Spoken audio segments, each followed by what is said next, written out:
I've just been dipping these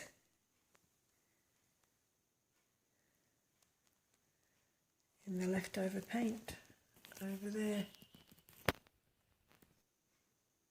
I'll show you how I did that.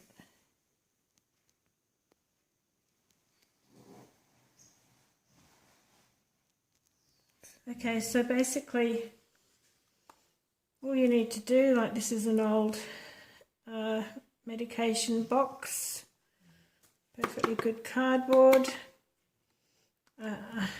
Yeah, I could have cut it to shape and size, but it's just as easy to do it like this and cut it later. So here's the paint from the pours that I've just been doing, and I'll just find where there's a bit of contrast, so there's some white there and a bit of dark over there, and you just squish it down. Got to give it a good squish to make sure that it's all covered. You can either lift it straight up or do it sideways. I'll do it sideways like this. You can see what effect that makes. So yeah, that's quite pretty. And as you watch, you can see the little cells starting to appear. Again, no silicone at all.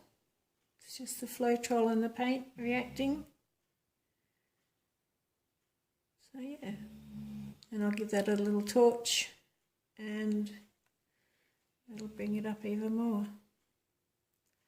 So it's something you can do with your spilt paint, and then after this I will scrape it all up and put it into a container to use later. Just give it a little torch. Let's bring up more cells, pop any bubbles. Yeah, that's what you need. Then you can cut them up and turn them into greeting cards, or even put them in little frames and sell them as paintings, or give them away as paintings. So then with once you finish doing whatever you're doing with that, then the rest you can scoop up, put into a container. You know, this had the cool blue in it before. I've run out of the containers that I can put lids on, but I can put something over this to keep it airtight until I want to use it. And yeah, just scrape it all up, put it in a container.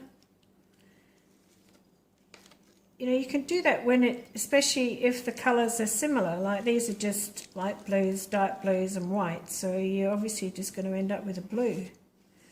Whereas if you've got a mixture of, you know, if I had yellow in there, and I guess then it would turn green, but and red, yeah, then it would turn into just a yucky, muddy colour. But even then, sometimes you can still use that to, you know, go around your pores to help them flow, stuff like that.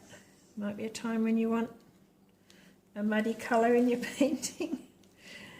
Yeah, I mean, yeah, it's really awful.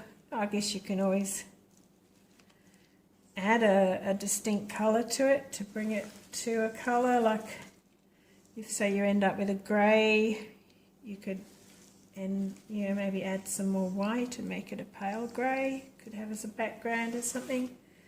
Or, you know, if it's a dark, yucky colour, you could try adding a lot of red to it. You could make a deep red. You know, artists from all time have been mixing their paints, and trial and error helps you find out what does what colours create what colours when mixed together.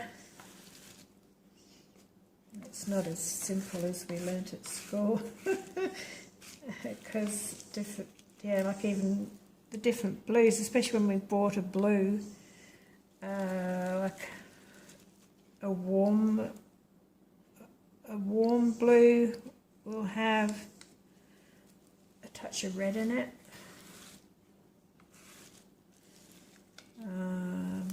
Yeah, so they all can make different colours in the end once you start mixing them together. If it's a pale grey, yeah, add more white to it, make a paler white, paler grey. Right, so mix those together. Mix, mix, mix, mix. And because this was cleaned from the time before I started pouring, there shouldn't be any gluggy bits. If there are, you can always put it through a strainer, like a little sieve, get out any lumps that might be in there. But yeah, look at that. It's a beautiful blue. And yeah, I used this colour because I had picked it up from previous pours that I did before because it was getting rather full. I've got 3 of these containers now, plus this one from the pours I've just done today and last night. So yeah, it's a good way to save your paint. Gee, it costs enough, doesn't it? Don't need to be throwing it away.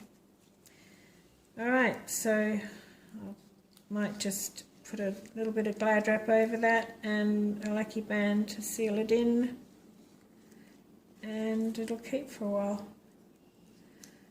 Okay, thanks for watching.